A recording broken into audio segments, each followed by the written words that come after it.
Election मनसूख करने की बातें हो रही, कहा जा रहा है अक्टूबर में इलेक्शन से मुतालिक दरखास्त अदालत में आ जाए तो निमट लेंगे।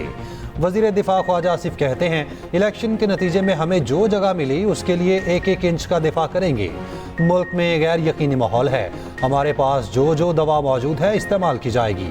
पीपल्स पार्टी के PTI पर पाबंदी से मुतालिक तहफ़्फ़ुज़ात दुरुस्त हैं, फैसले से पहले पीपल्स पार्टी से मुशावरत की जानी चाहिए थी।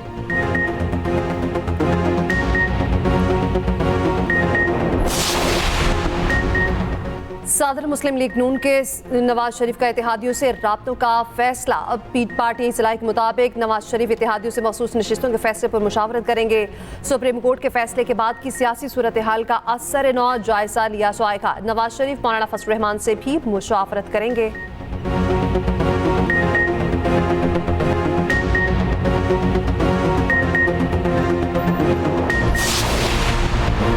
5 वफाकी वजारतों को ख़त्म करने के लिए मुशावरती अमल मुकम्मल।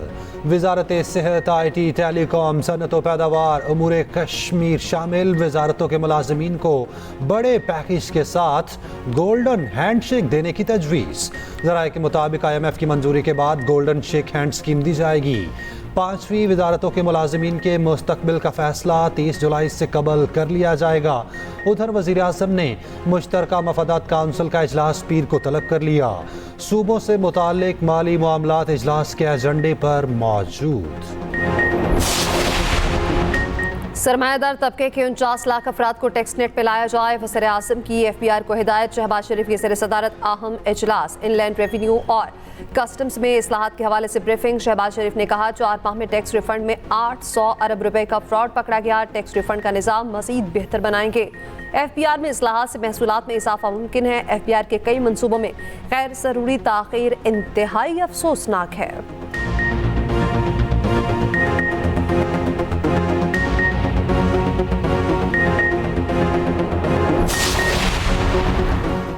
पाकिस्तान और चीन के ताल्लुकात गैर मामूली हैं। Army chief general Asim Munir का चीन के हवाले से तकरीब से खिताब। GSQ में पीपल्स लिबरेशन आर्मी के क़याम की सालगिरह की तकरीब। चीनी सफ़ीर मेहमान ख़ुसूसी थे। आर्मी चीफ ने चीनी मेहमानों का इस्तकबाल किया, मुबारकबाद दी। अपने खिताब में जनरल आसिम मुनीर ने कहा दोनों ममालिक ने स्ट्रेटेजिक माहौल के उतार चढ़ाव में हमेशा एक दूसरे की हिमायत की। पाक फ़ौज और पीपल्स लिबरेशन आर्मी के दरमियान ताल्लुकात मजबूत हैं। दोनों फ़ौजें दो तरफ़ा फ़ौजी ताउन जारी रखे हुए हैं। चीनी सफ़ीर ने कहा पाकिस्तानी फ़ौज ने पाकिस्तान और ख़ित्ते के अमन व इस्तेहकाम के लिए बड़ी कुर्बानियाँ दी। हम दहशतगर्दी से निपटने के लिए अपने भाइयों के साथ मिलकर काम करने को तैयार हैं। कोई ताकत चीन और पाकिस्तान की दोस्ती और अफवाज के दरमियान भाईचारे को ख़त्म नहीं कर सकती। PTI को मखसूस नशिस्तें देनी हैं या फैसले को चैलेंज करना है। इलेक्शन कमीशन का अहम इजलास बेनतीजा खत्म। इजलास आज फिर होगा। कानूनी टीम के इलेक्शन कमीशन को फैसले पर ब्रीफिंग। इजलास में secretary election commission, special secretary समेत दीगर हुकाम की शिरकत। उधर chief election commissioner Sikandar Sultan Raja की लाहौर हाई कोर्ट आमद। चीफ जस्टिस आलिया नीलम से मुलाकात। इलेक्शन ट्रिब्यूनल की तश्कील के मामले पर मुशावरत। सुप्रीम कोर्ट ने इलेक्शन कमीशन को चीफ जस्टिस से मुशावरत की हिदायत की थी।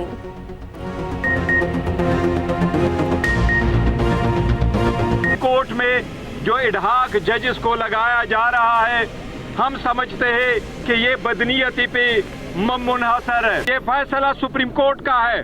इस फैसले में मनवान अमल करवाना, इसको इन्फोर्स करना आपकी आईनी, कानूनी और एज ए चीफ जस्टिस जिम्मेदारी है। हम इलेक्शन कमीशन से पुरजोर मुतालबा करते हैं कि ये आखिरी वक्त है, ये आखिरी वक्त है।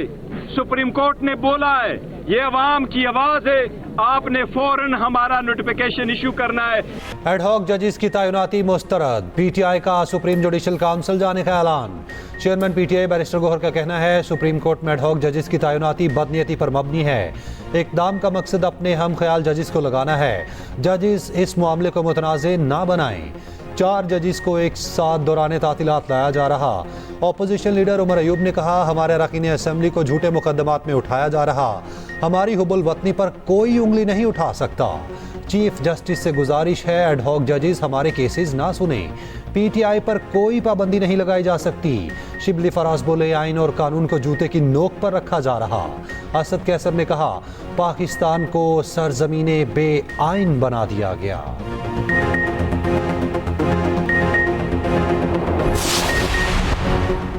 सीनियर सियासतदान मोहम्मद अली दुरानी का पीटीआई पर पाबंदी लगाने के ऐलान से पीछे हटने का खैर मकदम। कहा, नून लीग के अंदर ऐसी मनफी चीजों को रोकने वालों की हौसला अफजाई करनी चाहिए।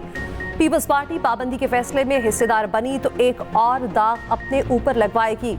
हुकूमत मुज़ाकरात की कोशिश करने, वरना पाबंदी लगाते लगाते खुद पाबंदियों की भेड़ चढ़ जाएगी। सियासी जमातों पर पाबंदियों से जमहूरियत पर ही पाबंदी लग जाती है।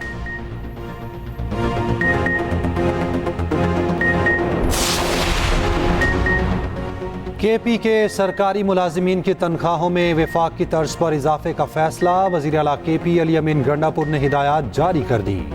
मुशीर खजाना केपी मुजम्मिल असलम कहते हैं, सूबाई काबीना से मंजूरी मिलते ही नोटिफिकेशन जारी कर देंगे। अपनों की मुखालफत के बाद बाइडन मुश्किल में। जो बाइडन का सदारती इंतखाब की दौड़ से बाहर होने का इशारा। इंटरव्यू में कहा, अगर डॉक्टर्स ने तिब्बी मसाइल का बताया तो दस्तबरदार हो सकता हूँ। चाहता था अबूरी उम्मीदवार बनूँ, फिर ओहदा किसी और के सुपुर्द कर दूँ। तसव्वुर नहीं किया था मामला तेजी से तफरीक का शिकार हो जाएंगे। बतौर सदारती उम्मीदवार नामजदगी का मामला इल्तवा का शिकार। अमरीकी मीडिया के मुताबिक 2/3 डेमोक्रेट चाहते हैं बाइडन दोबारा उम्मीदवार न बने। ट्रंप से मुबाहिसे में बदतरीन परफॉर्मेंस को वजह बनाया गया। स्पीकर नैंसी पेलोसी भी बाइडन को हार का बता चुकी हैं।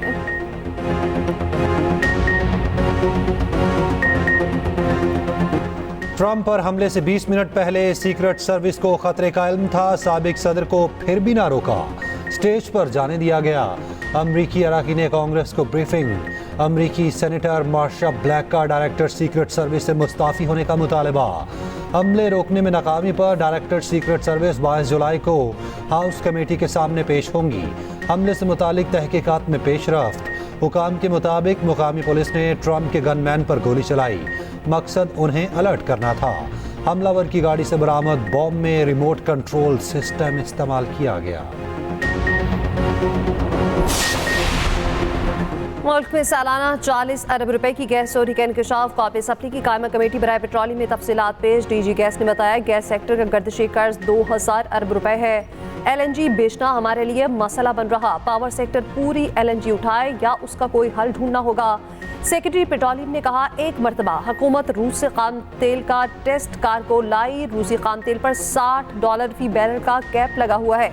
इससे ऊपर खरीदा जाएगा तो अमेरिकी पाबंदियां आड़े आएंगी। वज़ीर मुमलिकत मुसादिक मानिक ने कहा, बड़ी मायानाज कंपनी इस मुल्क छोड़ गई। हमारे यहाँ कारोबार बहुत मुश्किल है। हमारी अपनी गैस LNG से महंगी पड़ रही है।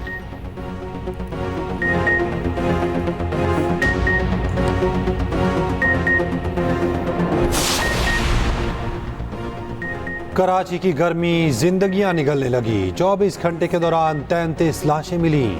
हीट स्ट्रोक के बायस 62 अफराद अस्पताल मुंतकिल।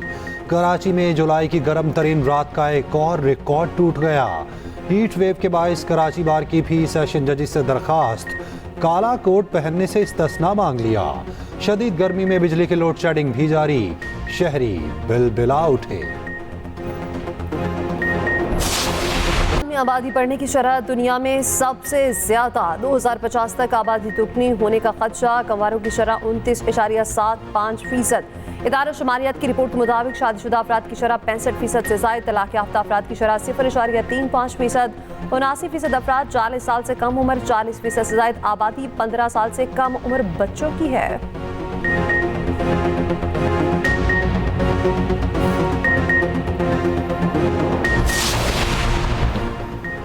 मुजफ्फरगढ़ से PTI MNA मुअज्जम अली को रिहा करने का हुक्म। एंटी करप्शन अदालत ने मुकदमा डिस्चार्ज कर दिया। एंटी करप्शन ने मुअज्जम जतोई के 14 रोज़ा जिस्मानी रिमांड की इस्तदा की। अदालत ने इस्तदा रद्द करके रिहा करने का हुक्म दे दिया। PTI MNA जमशेद दस्ती के खिलाफ दहशतगर्दी का मुकदमा दर्ज। पुलिस पर फायरिंग का इल्जाम।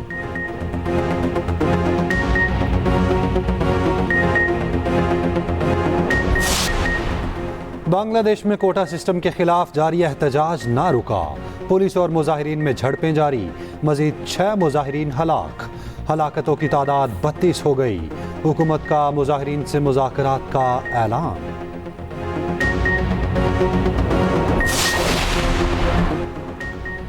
पेरिस ओलंपिक्स की इफ्तिताही तकरीब 26 जुलाई को दुनिया भर से एथलीट्स की आमहजारी पर नाखुजीनों का दस्ता भी फ्रांस पहुंच गया। खिलाड़ियों और ऑफिशियल्स के लिए ओलंपिक विलेज खोल दिया गया।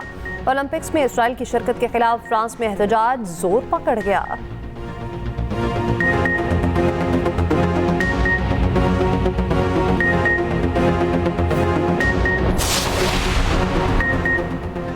विमेंस एशिया कप का आगाज आज से। पाकिस्तानी टीम अपना पहला मैच भारत के खिलाफ खेलेगी।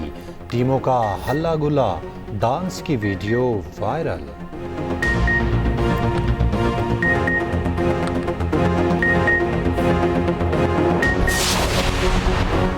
भारतीय क्रिकेटर हार्दिक पांड्या ने नताशा से 4 साल बाद राहें जुदा कर ली। सोशल मीडिया पर अलैदगी की तस्दीक कर दी। कहा, दोनों ने मिलकर अपने बेहतर मफाद में ये फैसला किया।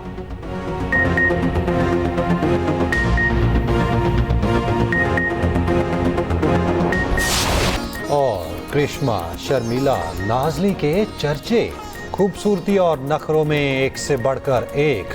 बदीन में गधों की मंडी सबकी तवज्जो खींच लाई। 30,000 से 3 लाख तक के गधे बिके।